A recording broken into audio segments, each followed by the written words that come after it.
Hi, my name is Mike Ross from Lawrence, Kansas in the USA. Today I will compare and contrast algorithmic and convolution reverbs and demonstrate the difference and important features in both types of reverb. First of all, what is reverb?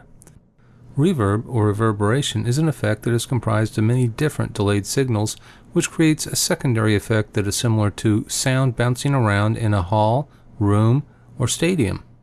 When you are in a room and make a noise, the sound waves travel not just to the listener directly, but also indirectly because the sound reflects off the various flat surfaces, creating an echo type of noise called reverb. Because these reflections happen at different times, depending on how long it takes for the sound to reach the surface and back, reverb is basically an incredibly large number of varying echoes. These delays help the listener place where the sound is coming from and from what distance. The direct sound hits the listener's ears before the reflections. The difference between the two is referred to as pre-delay. All reverbs will have a wet-dry mix control, which will control output signals as a mix between the dry inputted signal and the wet reverberated signal. Again, the dry mix is the original input signal and the wet is the modified signal. Digital reverbs use algorithms to produce natural echoes that simulate the effect of reverberation. The definition of an algorithm is a simple step-by-step procedure that is used in computer programming to logically outline the steps the computer will take to solve something.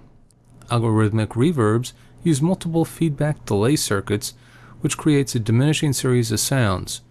The early reflections are controlled by variables such as room size, room shape, and stereo controls. The reverb time is generally less than 2 milliseconds. The computer produces a reverb sound based on the settings of these controls, which control the variables in the algorithm. The important features are the customization abilities with the room size and shape controls. Another important feature is stereo capability, which allows the reverb to use up some space in the width of the mix. Here's my introduction using an algorithmic reverb that is designated small hall. Hi, my name is Mike Ross from Lawrence, Kansas. Now we're going to talk about convolution reverb. Convolution reverb is the digital simulation of reverb using a pre-recorded sample, called an impulse response, of the modeled space.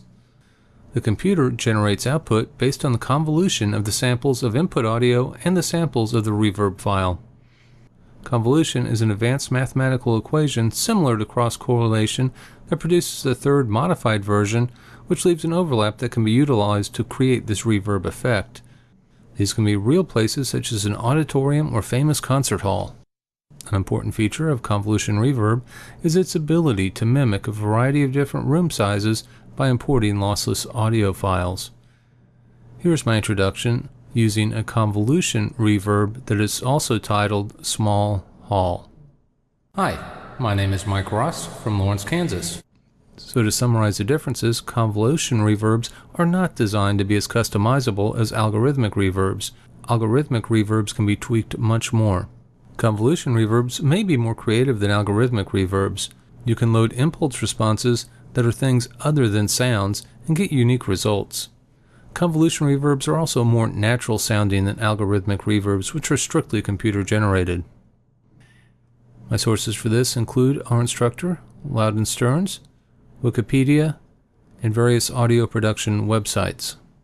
Thanks for listening, and I will close with my normal introduction, my normal introduction with algorithmic reverb, and my introduction with convolution reverb. Thanks for listening. Hi, my name is Mike Ross from Lawrence, Kansas. Hi, my name is Mike Ross from Lawrence, Kansas. Hi, my name is Mike Ross from Lawrence, Kansas.